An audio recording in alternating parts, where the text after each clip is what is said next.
Hi, today I'll be reading a short story titled Of a Hunk and Fair Maidens. Enjoy. The bricklayer will walk towards the stall where Falilat sells bread and beans, naked from the waist up, donning a denim jeans riding low at the waist and a pair of work boots, his sun-tanned skin glistening with sweat. She will run her eyes appreciatively over his well-toned abs and pecs and let her eyes wander downwards below his navel to the bulge in his trousers. She will see a handsome, hard-working hunk of a man and feel desire pull between her legs. She will flirt with him and he will flirt back, and they will continue the mating dance for a few days before he finally makes a move. She will refuse at first and he will pretend to be hurt. Then she will agree and the tries will begin. The sex will be amazing and they will keep coming back for more. She will become pregnant and move in with him after the traditional ceremony and the payment of her dowry. Then cracks will begin to show, and she will become disillusioned, and the first seeds of unhappiness will sprout. He will come home every evening and strip his work clothes, dumping them in the corner by the wooden table close to the only window in their one-room apartment. And the sight of his lean torso with ripped muscles will send her mind into lustful territories, and her dissatisfaction will be temporarily forgotten in the strength of his thrusts.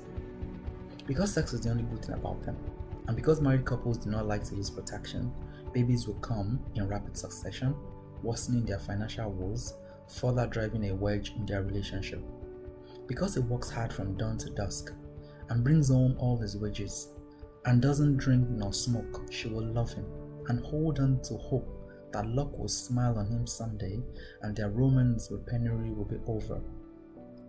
Unfortunately, life will not be kind to her, and because of advancing age and the demands of motherhood, she will grow fat and sex will no longer be amazing. But she will not mind. Her children will be her priority, and their welfare and happiness will be the only thing that matter.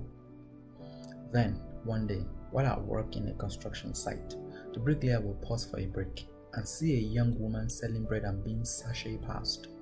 He will turn and follow her with his eyes, looking at her firm breast and rounded hips, and each sway of her hips will coincide with the missed beats of his heart, and he will feel a stirring in his loins. He will see Falilat, a younger version of Falilat, and fall in love all over again. He will walk over to her, seated under the baobab tree, resting, and pretend to buy a loaf of bread. The younger version of Falilat, who really is Fatima, will see the bricklayer walk towards her, wearing only a denim trouser and a pair of boots with bare torso rippled with muscles and sun-tanned skin glistening with sweat, and she will think to herself that he is a handsome, hard-working hunk of a man. She will feel heat rise to her cheeks and her heart beat faster and blood pool down between her legs. He will charm her with words and tell her he loves her, and she will open her doors and let him love her. She will have the most exhilarating moments of her 21 years and confide in her friend after a month that she has fallen in love. The bricklayer will love the young version of Falilat, who really is Fatima, and shower her with care and affection, and will no longer be able to tolerate the impostor living in his house. He will spend less time at home and spend most of his money on the younger version of Falilat, who really is Fatima, and will neglect Falilat and her children. Sex, which was the only good thing between them and which has been dwindling, will become a rarity, and when it occurs, will be bland and then eventually stop.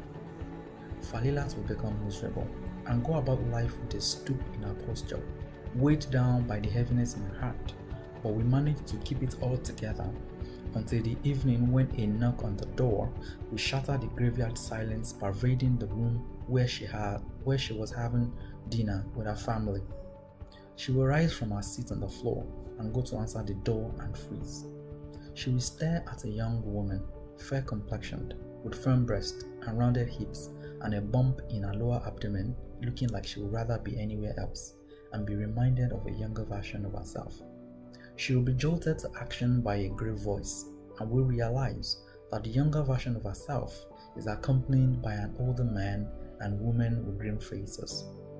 In the ensuing seconds, it will slowly dawn on her that this is the end. Thank you.